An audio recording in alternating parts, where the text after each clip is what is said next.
Muy buenas tardes, abogada. Nosotros somos el grupo número 1.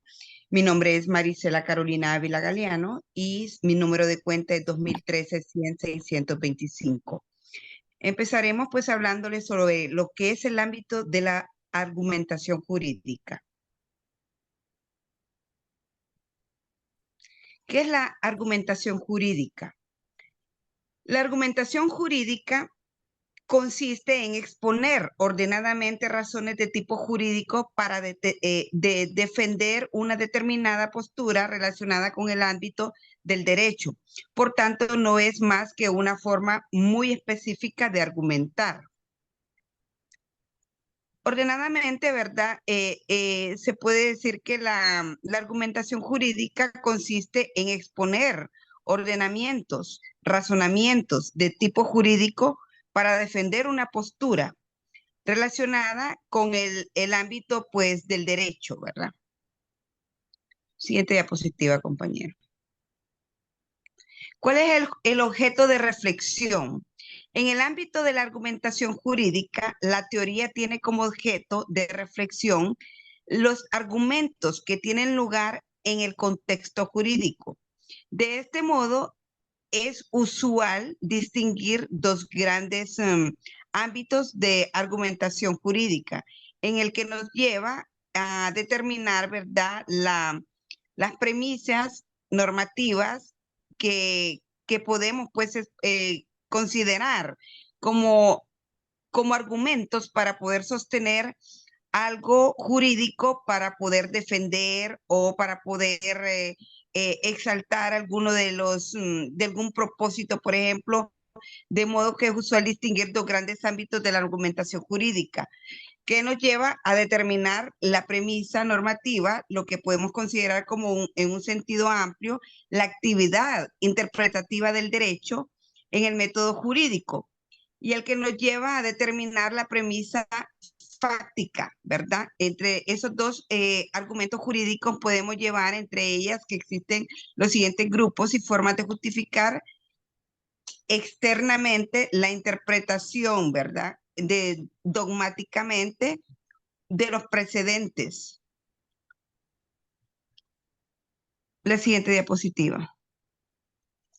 Como lo dije anteriormente, ¿verdad? Los tipos de argumentos son dos, ¿verdad? Perdón, son tres, que serían, ¿verdad? La producción o establecimiento de las normas jurídicas, la aplicación de normas jurídicas en la resolución de casos y la forma dogmática jurídica.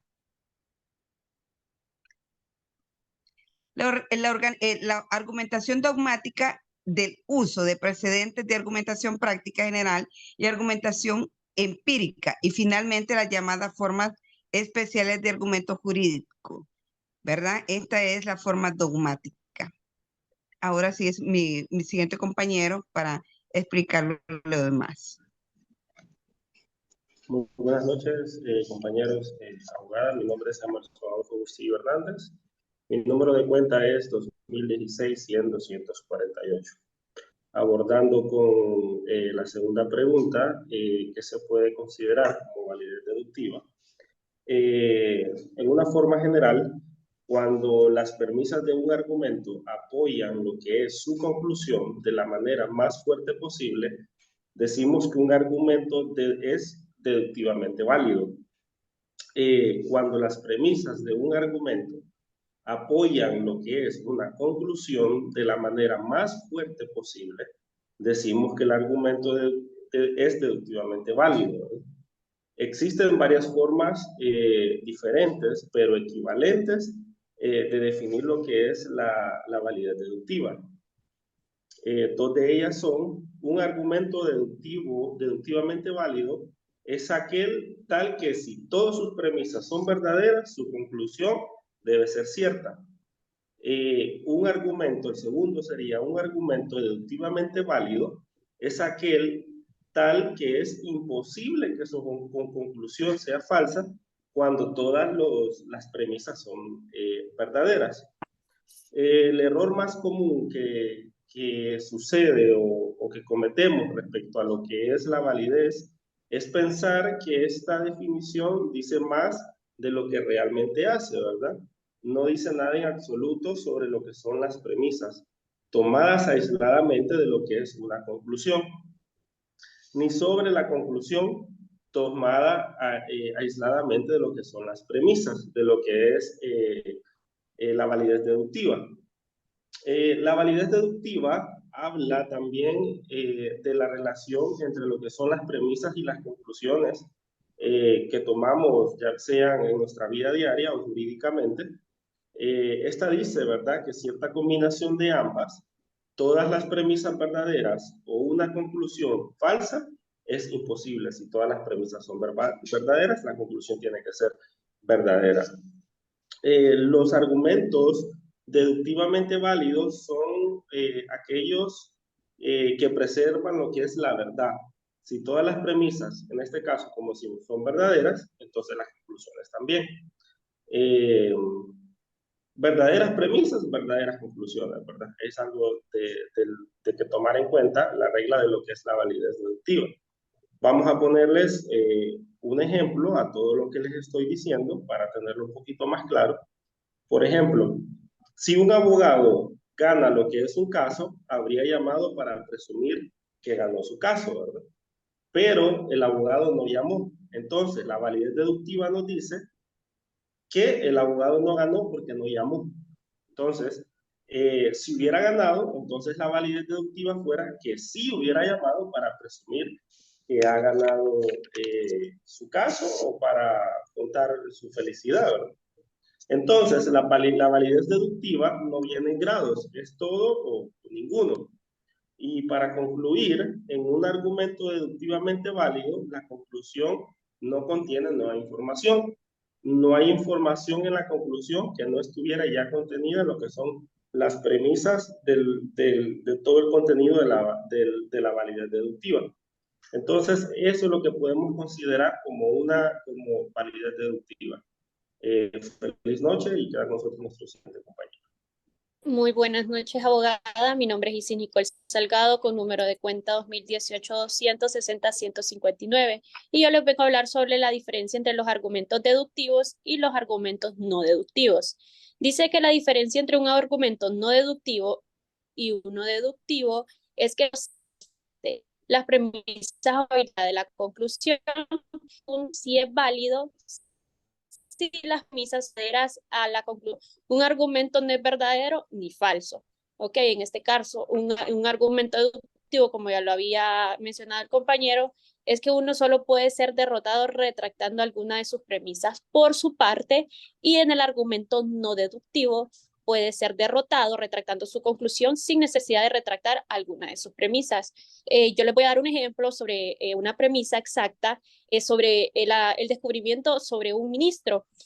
A él se le tenía que encontrar un documento. Dice que el ministro es un hombre audaz e inteligente, pero en este caso él sabía que su casa iba a ser registrada. Entonces, el ministro sabía que la policía buscaría en todos los lugares que pudiera ocultarse la carta.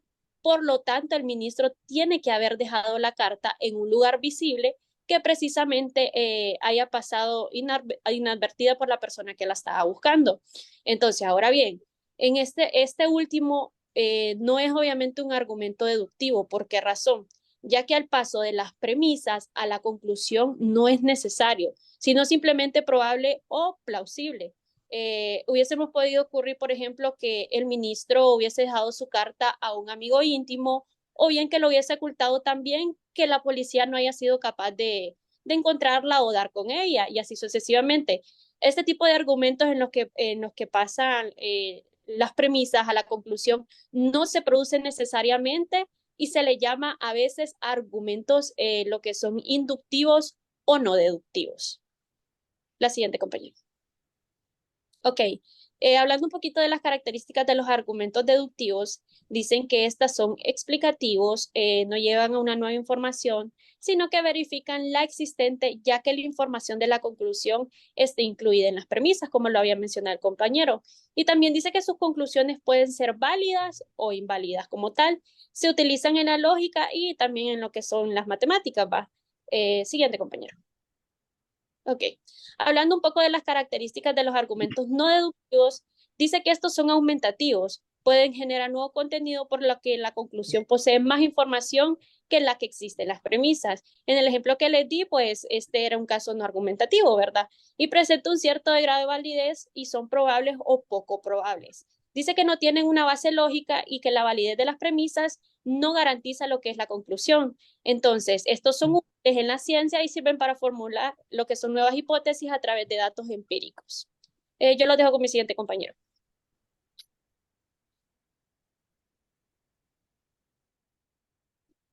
Buenas noches, abogada y compañeros. Continuando con la exposición. Bueno, en primer lugar, mi nombre es Holman Abel González, con número de cuenta 2021-1006-0071. Voy a hablarles de en qué consiste lo que es el silogismo jurídico y cuáles son estos límites del mismo.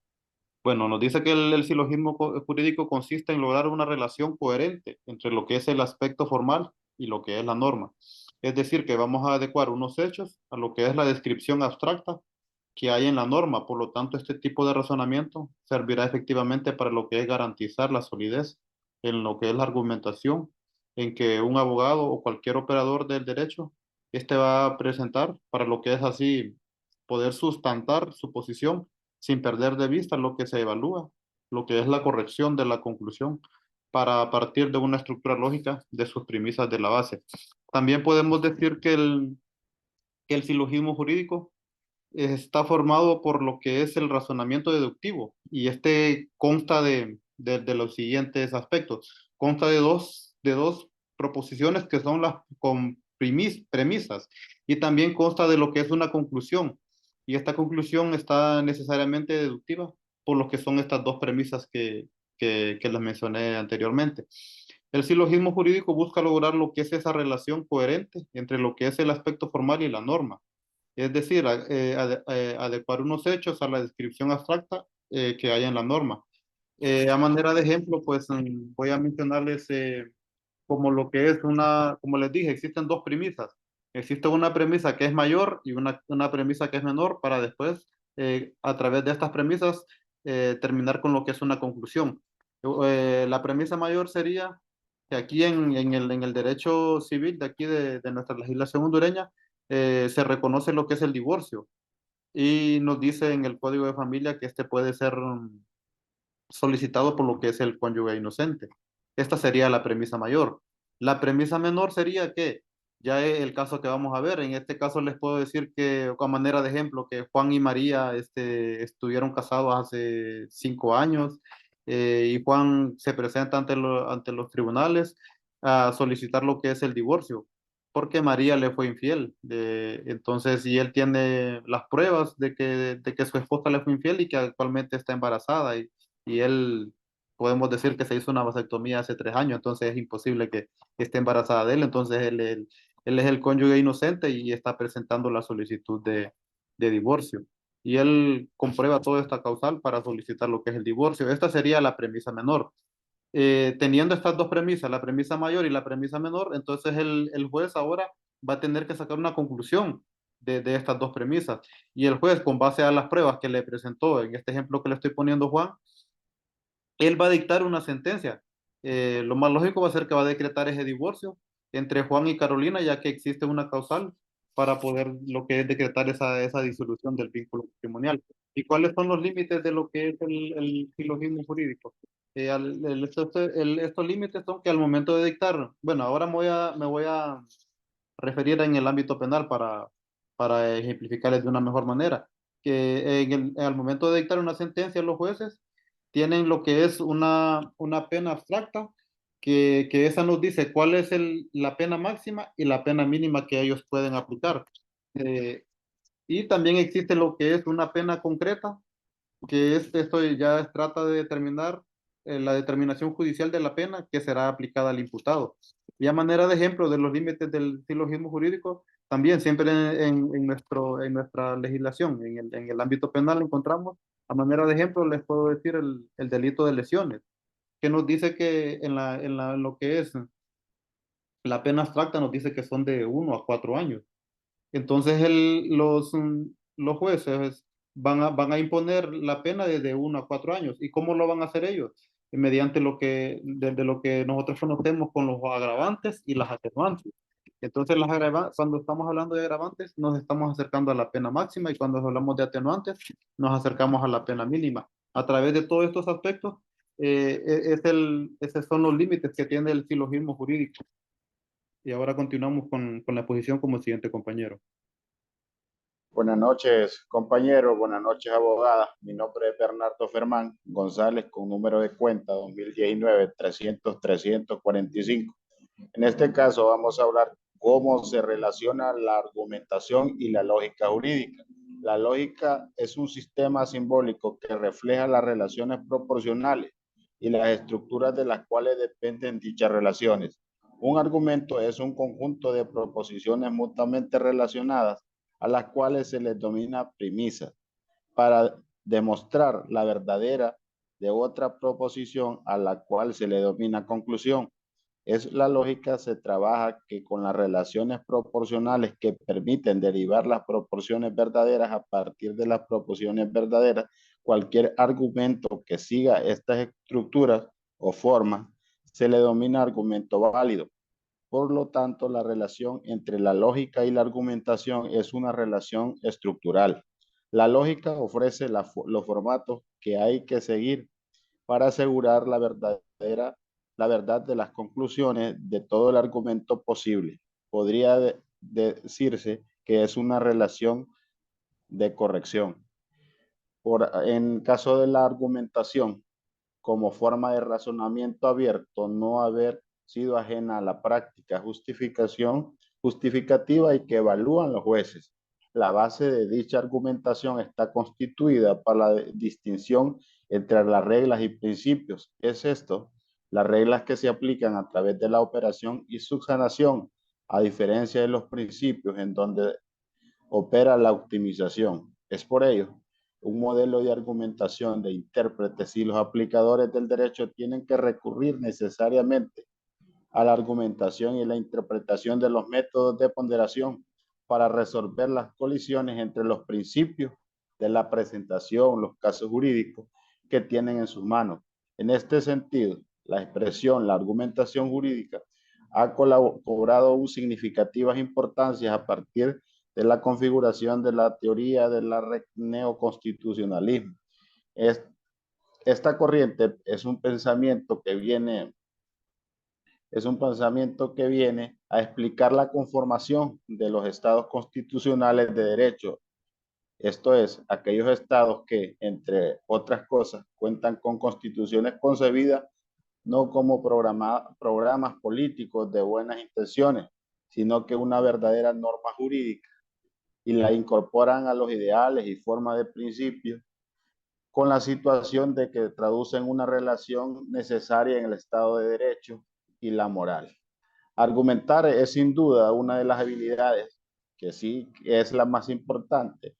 Un buen abogado ha de saber desarrollar y llevar la vida de práctica forense. Es por ello que hemos de estar suficientemente preparados para poder llevar un buen término los asuntos que se encuentran bajo nuestro patrocinio. La lógica jurídica es una disciplina formal que demuestra los elementos en las relaciones en las cuales el discurso jurídico, es decir, es la rama de la lógica especializada en el desarrollo de diversos casos, análisis a profundidad. Por otro lado, se establece como la metodología jurídica como el área especializada de las ciencias legales y constituye un conjunto de medidas de medios empleados en la localización, en la interpretación, la aplicación del derecho. De este modo, a través de la disciplina, pretende brindar profesionales de la rama jurídica con una visión amplia y que aporten un efecto en los conocimientos que aplican los profesionales.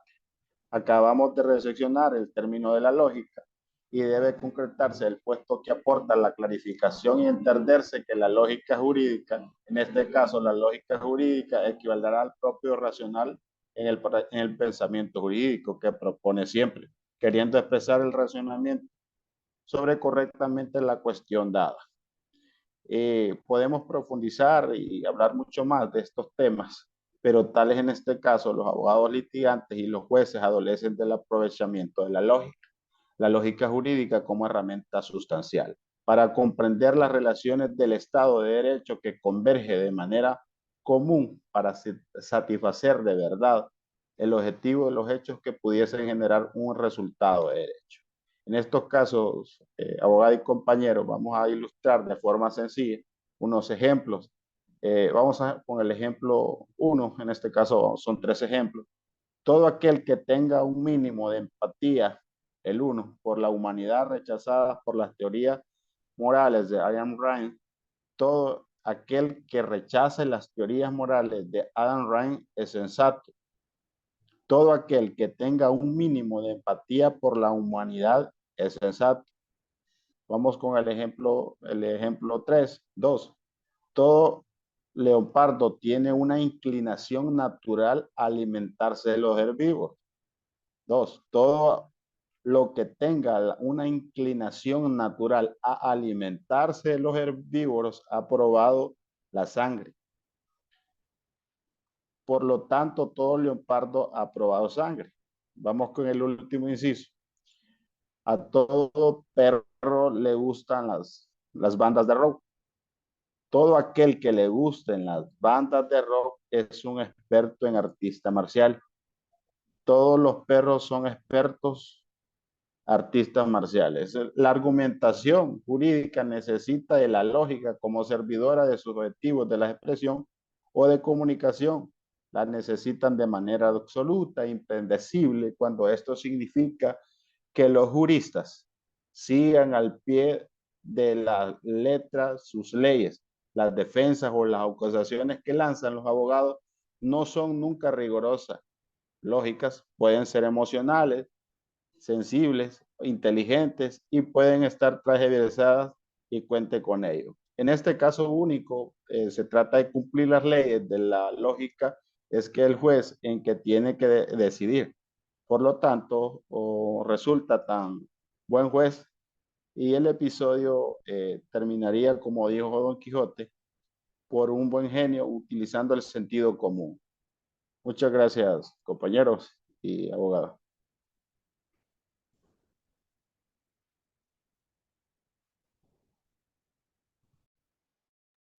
De esta forma, abogada y compañeros, pues este grupo concluye su participación con esta exposición.